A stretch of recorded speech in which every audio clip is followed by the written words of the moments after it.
Hey guys, what is up? It is the Fast Break Report here, bringing you guys a real quick video. It appears I was wrong. Somebody actually decided that they were going to trade for Kevin Porter Jr.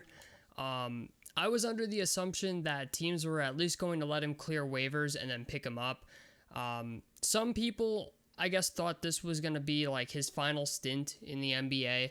I don't know why. He's only 20 years old. It's very possible the teams just let him walk and didn't sign him, but he's only 20 years old. The kid does have some skill. I will say that much. He only averaged 10 points a game, and 3 rebounds and 2 assists, shooting I think 44% from the field, and I think it was like 34% from 3. I could be wrong. I think it was anywhere from I think it was 44%. But he shot 34% from 3. I think the kid has a bright future.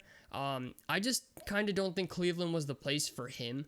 They're not a team that's really going to be doing anything super exciting in the next, 2 or 3 years here, to be honest with you. They have Darius Garland, they have Colin Sexton, they have Kevin Love. Andre Drummond's not going back after the season. Like, he's getting paid and most likely will get moved at the deadline.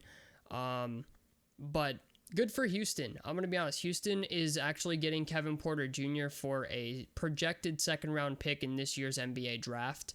So, who knows? This could work out for Houston. I hope it does. I hope it works out for both parties, to be honest with you, because Kevin Porter Jr. comes off as the type of kid who just needs some guidance. He needs a vet to really take him under their wing and be like, hey, listen, man, like, you can't be getting arrested and having all these off-court issues when you're only you're just coming off your rookie year.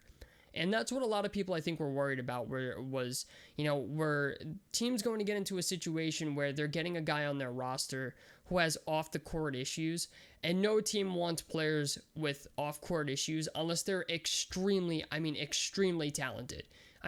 You got to have, Antonio Brown type of talent, for example, the NFL, like Antonio Brown. You have to have Antonio Brown type of talent for teams to continue to give you a chance with all the off-court issues and stuff.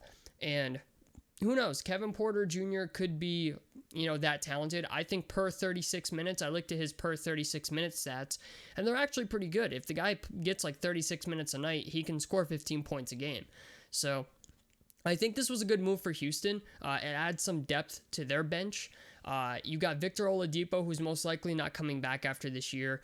He supposedly wants to be in Miami. So Kevin Porter Jr., I think, makes a lot of sense for them. And I think Kevin Porter, going into the future, could see an escalation in minutes after this year. I think he's going to come off the bench. I think he's actually going to provide some valuable production for that particular unit now that he's not fighting with, Cedi Osman and Colin Sexton and Darius Garland for minutes. I think he's going to fit really well in that entire system. He's got John Wall, who, regardless of what you think of John Wall, I like to call him Russell Eastbrook, but he is a guy who likes to distribute the ball more, and I think Kevin Porter Jr. has an ability to be very successful in Houston. Personally, if it were me, I would have liked to see maybe the Washington Wizards pick him up, because they kind of need all the help they can get at the moment, but they really need a big. Now that Thomas O'Bryant is done for the season, they really need a big. So who knows? I don't know what's going to happen, but I wish nothing but the best for Kevin Porter Jr. I hope this situation ends up being everything he wants it to be. I hope somebody takes him under their wing, and I hope the kid can get his head on straight. That's all I'm saying, because I think he could actually be really talented. When you look at his per 36 minute stats, he's actually a pretty good player. If you give him 36 minutes, he'll give you 15 points.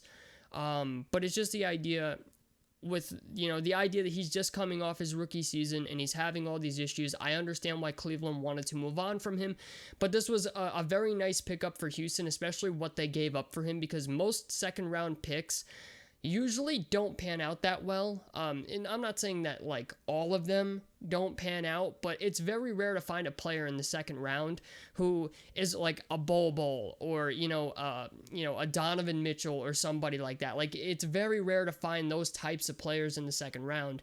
And Kevin Porter Jr., if I'm correct, was the 30th pick in the 2019 draft, if I'm correct. So they're getting a first round pick player, a guy who can produce. It's just I didn't think a team would trade for him when he's got all these off court issues, but apparently Houston saw something they like, so good for them, good for him. I hope it works out for both parties. I'm excited to see how he fits into this system because, like I said, with Oladipo most likely not coming back, I'll be shocked if Oladipo's not moved at the trade deadline for something. Just like Andre Drummond, he's another guy I expect to be moved at the trade deadline, and even Blake Griffin is another guy that could be moved at the trade deadline. Considering Blake Griffin is getting gradually worse, it seems.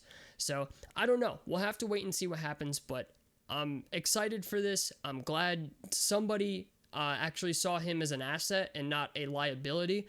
That's always good for at least him. That it at least gives him a little confidence, and hopefully he learned a lesson from this. Lastly, that's the one last thing I have to say about this is hopefully this kid learned a lesson about how quick his NBA career can flash before his eyes if he doesn't get his act together off the court.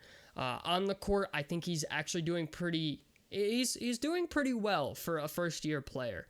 I didn't think in Cleveland he was anything super spectacular, but when you look at his stats and then look at his metrics, he's actually not that terrible. So, anyway, tell me what you guys think down below in the comment section below. Helps me out, subscribe if you guys want to see more. This has been the Fast Break Report, and I'm out of here. Peace, guys.